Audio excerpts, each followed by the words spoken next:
আমার এলাকা, আমি রাজবাড়ির লোক, আমার এলাকায় দেখছি আমার এলাকার বিএনপির লোকেরা, জামাতের লোকেরা, হেফাজতের লোকেরা তারা মন্দির পাহারা দিচ্ছে, একটা মন্দির ভাঙে নাই। বিচ্ছিন্ন ঘটনা কী হয়েছে যে এই আওয়ামী লীগের লোকেরা, এই পরাজিত শক্তি, এই স্বৈরাচারের দোসররা তারা নিজেরা মন্দির ভাঙিয়ে একটা বিশৃঙ্খল সৃষ্টি করে বাংলাদেশের ভাবমূর্তি ক্ষুণ্ণ করার চেষ্টা করছে।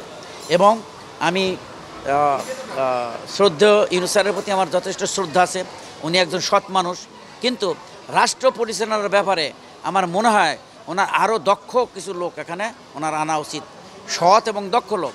আরেকটা জিনিস, মানুষ এই 15 দিনে যে জিনিসটা সবচেয়ে বেশি সমালোচনা হচ্ছে, এটা আমাকে বলতেই হচ্ছে, যে উনি রাষ্ট্র পরিচালনার অভিজ্ঞ নিরপেক্ষ লোকগুলোর চেয়ে উনি যারা ধরেন এই এনজিওর সাথে জড়িত এই ধরনের সংখ্যাগরিষ্ঠ লোক ওনার এখানে আছে। প্লাস এখানে কিছু কিছু লোক যেটা নিরপেক্ষভাবে আমি জানতে পারছি একজন সিভিল সোসাইটির লোক হিসাবে, যে কিছু অঞ্চলের লোক এখানে সংখ্যাগরিষ্ঠ আছে এই উপদেষ্টা কমিটিতে, সেটাও মানুষের মধ্যে সমালোচনা হচ্ছে।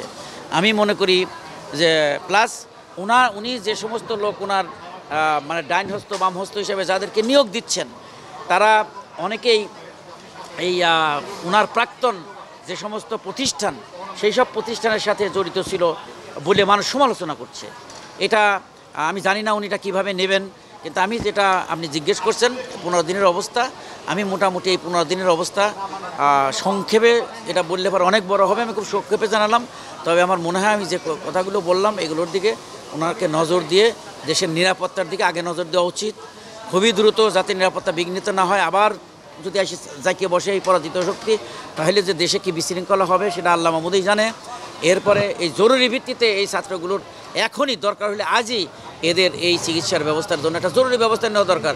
শুধু মুখে বলা হচ্ছে, বেসরকারি হসপিটালরা যেভাবে ভিল করতেছে, একজন মা ওই দিন কান্নাকাটি করে মিডিয়ার সামনে বলতেছে যে আমার ছেলের কয়দিন দিচ্ছে, এখন আমার আর বেচার কিছু নাই, আমার ছেলেকে চিকিৎসা করব আমি কি দিয়ে।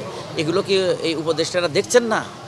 আমি মনে করি এই মানবিক দিক, এই বিপ্লব যাতে ব্যর্থ না হয় সেই হিসাবে এই উপদেষ্টা কমিটির আরও সক্রিয় হওয়া উচিত, তাদেরকে আরও দূরদর্শী হওয়া উচিত, দেশের নিরাপত্তার ব্যাপারে আরও চিন্তা হওয়া উচিত।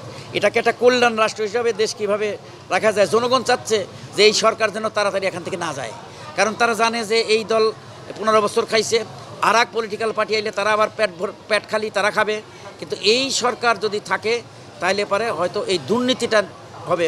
আর এই দুর্নীতিবাজদেরকে এখনও তারা পলায় আছে, 625 জন লোক আশ্রয় দিয়েছে, 615 জন লোক ছেড়ে দিয়েছে, তারা কোথায়? তারা তো এই দেশের ভিতরেই আছে, তাহলে তাদেরকে কেন ধরা হচ্ছে না? তো এদেরকে ধরা হচ্ছে না মানে তারা তো একটা সুযোগ পাচ্ছে, তারা ব্রিদিংয়ের একটা স্পেস পাচ্ছে এবং তারা নেটওয়ার্কটাকে আরও শক্তিশালী করতে চাচ্ছে।